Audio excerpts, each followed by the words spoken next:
with family and friends. The Thanksgiving meal, center of attention, as you know, but then there's the leftovers. Don't forget about the leftovers. They can be equally as delicious. So let's talk about a few of the important political stories that may not have been the center of the attention, but either got sort of left over to the side or lost in the fray. You're the editor-in-chief of thehill.com. What sort of got lost in the in the mix? I think one of the things that was not discussed on the campaign trail, but is a serious issue for this body behind us to deal with, is the debt. I mean, it was just a giveaway on both sides. Now Trump has got to, I mean, it's going to be expensive. When you're saying don't tax Social Security. Social Security, tips. Yep.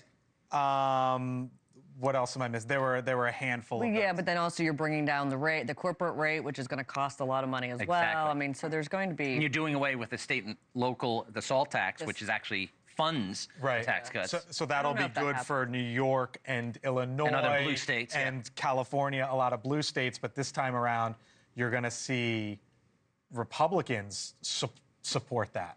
Right, and then you're looking at potentially you add this stuff up. We're 36 trillion now. 36 trillion in debt. 25 years ago, we had a surplus. I mean, it's just unbelievable. Right. And so we're looking at 45 or 50 unless they come up with. And then Republicans want to increase defense spending. This is going to be very difficult. It's a great problem for Republicans to have. Right. They got a lot of problems they have to solve without just going crazy with the debt. I'll tee Kurt up because the night of the debate, I said, were you here for it? Yeah. We were here together.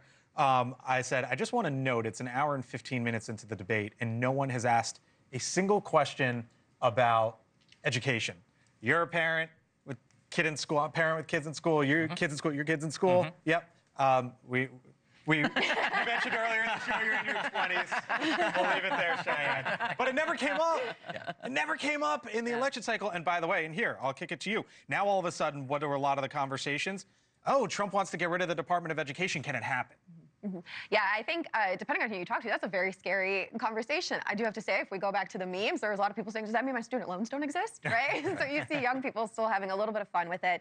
But definitely civil rights advocates are terrified by that idea of what it could mean, particularly for Black and brown students. And so definitely going to be something I think that needs to be discussed probably sooner rather than later. This has been a Republican goal/dream, Ashley, for quite some time. But at what point does goal/dream become reality, or is it just not happening? No, there's no way they're going to be able to get that across the finish line in the House and Senate, which you would need to have them vote on it. I just think that... Remember, they're still important sometimes, right? I mean, so, like, they won't be... There's no way. I just think when we always talk about in elections, what's the issue that affects the most people? That's what we should be talking about. There's always the economy, but nothing is more personal, I think, especially to parents, than the issue of education. And to go an entire campaign where that is not talked about at all, other than maybe protests happening on college campuses for other reasons, that is mind-numbing to me, as someone who has kids in school, that wasn't part of the national conversation. 2 years ago was the #1 issue, really, when coming out of COVID.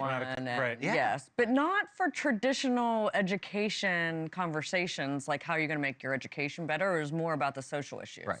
All right. Meantime, while most turkeys are meeting their fate at the dinner table, if they haven't already, others are a lot more lucky. This week, President Biden continued the White House's annual Thanksgiving tradition of pardoning 2 turkeys.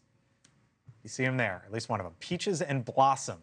The 2 will get to live out their days at a Minnesota agricultural center. President-elect Donald Trump also has experience pardoning the turkey, along with many other presidents throughout recent history. This is a tradition here in Washington. The turkey pardon became an officially sanctioned White House event by George H.W. Bush in 1989. But the actual tradition is said to have begun 50 years ago with President Truman, who was the first president to be given a turkey, but he's not the first to pardon one. And while Presidents John F. Kennedy and Jimmy Carter sent their turkeys to petting zoos instead of the dinner table, President Nixon was the first to use the term pardon. The irony. Yes, the irony. Thank you for watching, and make sure you go to joinnn.com to find NewsNation on your television provider. And don't forget to click the red subscribe button below to get more of NewsNation's fact-driven, unbiased coverage.